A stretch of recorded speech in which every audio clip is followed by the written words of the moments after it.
trouble at all now. There's a pot of coffee on the stove. All I gotta do is warm it up. Thank you, Mama dear. Oh, my goodness, Ed, wasn't that a wonderful sermon this morning, though? Honey, it was a pip. Oh, Mama, that Reverend Plum of yours is truly inspirational. My goodness, but he sure does make you want to be a better person, you know? Sure does. Certainly worth the drive, I'll tell you. Doesn't he make the whole concept of brotherly love so simple? Uh-huh. We all just gotta live our lives like Jesus would. Be understanding of each other and forgiving our enemies. Judge not, lest you be judged. Amen. So simple. Just see the good in everybody. Now, I hope some of what Reverend Plum said rubbed off on that little McAllister boy. Now, there's a rotten egg if ever there was one. Of course, you can't hardly blame the boy, though. His mama's a witch on wheels and she drinks all day long. You know, when he was talking about forgiving your enemies and looking into the corners of your soul... Before God can truly enter your heart, you must forgive your enemies. Amen. You know, Ed, you have a wonderful speaking voice. If the Reverend Plum ever gets sick, we'll call you. Oh, Mama. Thank you, Mother, thank you. You know, there was a time there when I was just a little kid, in between wanting to be a fireman and a football star, I wanted to be a minister. Ed, how wonderful. Well, Ed, you never told me that. Yeah, well. Now I'm just a meat and potatoes guy now, that's all. That's all I am. Don't claim to be anything else. There was a time there, before the little twig was bent, I thought I had the calling to spread the Lord's word. But he had other plans. He led me to hardware. Of course, I don't think I could ever be as good as that Reverend Plum. I bet you he could get on TV. Well, maybe so, but not unless he shaved off that dumb beard of his. I don't know how that wife stands it. Mama, what's wrong? Oh, it's nothing, Eunice. Mama? Well, it's just for some reason during that sermon today, I couldn't help thinking about your daddy. Oh, Mama. Mother, did you say something about having some coffee on? Keep your pants on, mister. I'm talking to Eunice. For crying out loud, Ed, what's the big rush? The big rush is that I am starving and I want to get over to the Waffle Palace to get me some waffles and sausage. Well, why in the hell didn't you say you were hungry? There's no sense wasting good money on that garbage over at the Waffle Palace. I'll just fix you some cream of wheat. No, now don't go to any trouble, It's Mother. no trouble. I made it this morning. I just gotta warm it up. I drove all the way over here to take your mother to church just so I could go to the Waffle Palace and get me some waffles and sausage. Shh. Now, what is the use of my working my tail off all week long there at that hardware store looking forward to Sunday when I end up with that crazy old woman eating lumpy, warmed-over cream of wheat? Ed, I am ashamed of you. Ashamed after that sermon that we heard this morning, that you can't find it in your heart to be loving towards a little old lady like Mama. Why, none of the kids come to see her anymore. She ain't got any friends. In fact, I'm about the only one that can even stand her. Where's that little tyke that wanted to be the minister? Yeah, I guess you're right, Uni. Maybe that cream of wheat won't be too bad. That's my boy. I'll put lots of sugar and butter on it. You know, when Reverend Plum said, forgive your enemies and look into the corners of your soul, I had a revelation about my sister Ellen. I have to forgive her, Ed. I mean, would the Lord have hung up on Ellen that day like I did just because she was so mean and spiteful on the telephone? No, I guess he would have turned his other cheek. That is not what I am talking about at all, Ed. Now stop interrupting me. No, the Lord would have said. The Lord would have said, forgive her, because she don't know what she's doing. That sounds about right. And that is exactly what I am gonna do, Ed. I am gonna forgive my sister Ellen. I just know she has been heartsick these past few years. Good idea. Who you calling? It's a private matter, Mama. It's no concern of yours. It concerns me when it's my phone. Will you lay off me, Mama? I'll lay off of you as soon as you tell me who you're calling. I am calling China. I am calling Afghanistan. I am running up a $50,000 phone bill. to me today, Mama. Because I have too much kindness and charity in my heart. You think you got enough to help me set the table? In a minute! First, I have to make peace with my enemies. I have looked into the corners of my soul Oh, today. will you and quit singing the Star-Spangled Banner, Eunice, and get to the point? I have looked into the corners of my soul today, Mama, and do you know what I found there? I found love. But I've also found a little bit of pettiness in me. Yes, yes, yes, yes. There have been times, Mama, when I have been a little bit petty. Well, of course you have. We all have. I am talking about me, Mama! You have been pettier than most. What is that supposed to mean? I'm only agreeing with you, Eunice. Now, for God's sakes, get that phone call over with. The cream of wheat's ready.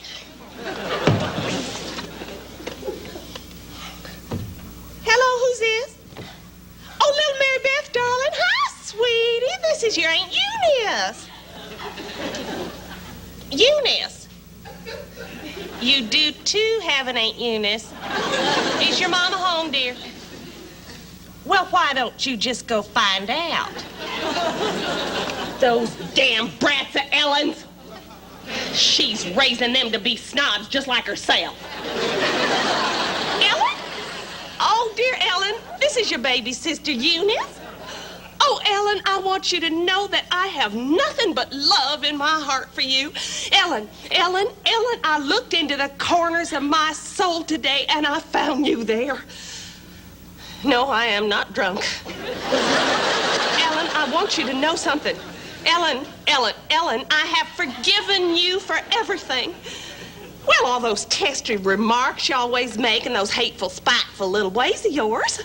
Ellen, I want you and the whole family to come over for dinner this weekend.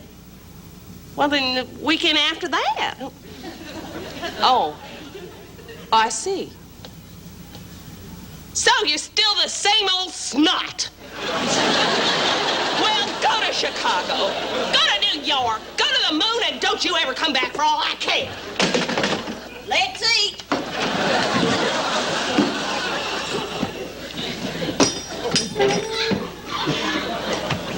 Eunice, since you are so full of the Spirit this morning, you can say grace. Bless this food, O Lord, amen. Amen. Amen. How are the kids, Ellen say? No, she didn't, Mama. You know, that little Debbie's gonna be quite a beauty. She's a spitting image of Ellen.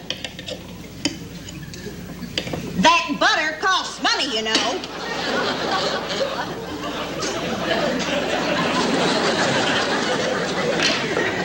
Ellen always was her daddy's favorite. He'd be happy to know how well she married. That Tom's quite a go-getter. Was that remark directed at me? If the shoe fits, wear it.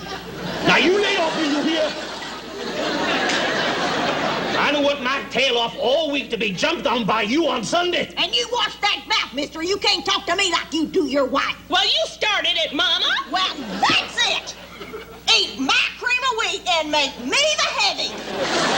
All I want was a few minutes peace with my family. I try to make a little casual conversation, and what do I get? Abuse?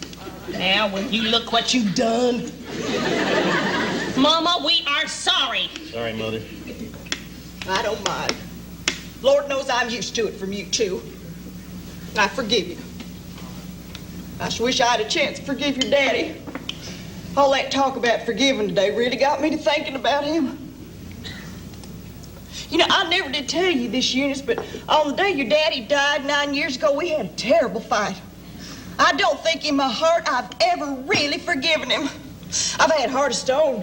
Oh, Mama, don't be so rough on yourself. It was on a Sunday, just like today. I was warming up the cream of wheat.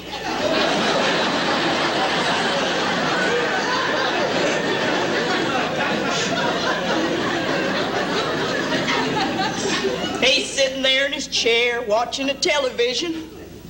He had about 4 beers by now. Of crabbing at me to bring him another beer. Where's the paper? Find me my reading glasses. Change the TV channel. Till I finally just blew. I said, for God's sakes, Carl, can't you do anything for yourself? Then he jumped up and started throwing things at TV guide and beer cans. One of them hit me right in the side of the head. Then he screamed, I'll tend to you as soon as I come out of that bathroom, and oh God, Eunice, he never come out of that bathroom. Mama, you never told me Daddy died in the bathroom. Well, why go into all those unpleasant details? The point is, I think I can forgive him.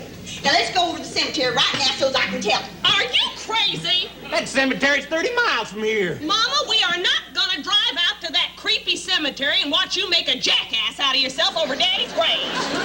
I have got to go tell him how I feel so he can rest. No, sirree. We drove you to church. That's enough for one day. I hadn't rested, you know, because I never really forgave him. Sometimes when I walk into that bathroom, Eunice, I swear I see him sitting there. Well,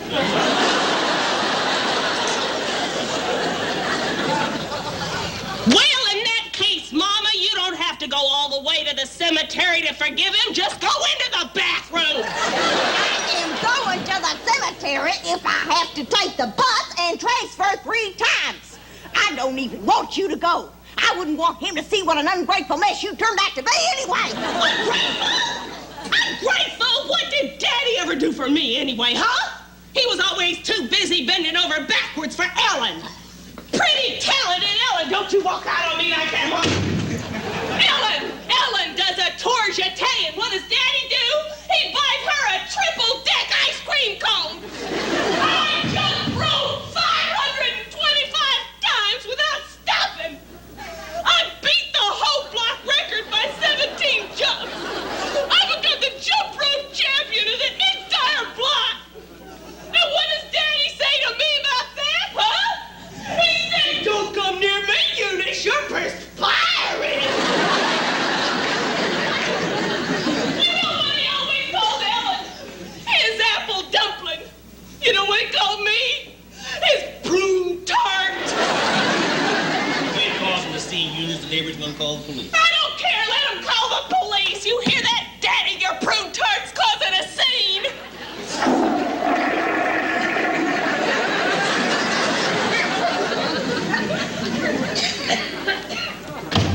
I take it you don't want to go then. I'll just get Ellen to take me. No, you won't, Mama. Ellen won't take you anywhere. Because we want to take you, don't we, Ed? We do? Ed, get me my coat. I'll just get the Bible so's I can read a little something from it. Oh, Mama, you don't have to read the Bible. Why don't you just ad-lib it? Might be a good idea to bring the Bible. Maybe I could read a passage out loud if you want. Well, now, why would Carl want to hear you, Ed? He doesn't even know you. Well, he sure as hell doesn't want to hear you reading anything from the Bible, Mama. I mean, you kept pulling that stunt on him when he was alive till it drove him to drink. Besides, I'm the only one here that was almost a minister. Oh, right. I guess we can all read a little something. Not me. I'm not going to make a fool of myself out there. Hey, look at this. What? I opened it right on the page where it says, and God cannot truly enter your heart till you have forgiven your enemies. Amen. It's an omen. Yes. Huh. You know, Mama, you know what I think it is? I think that the Lord wanted us to know that he was happy that we went to church today and that we understood his words. Mama, that Reverend Plum of yours really got to me today. You know, you two really ought to come out to church more often. Yeah, we really ought to, Eunice. It brings us all so much closer together.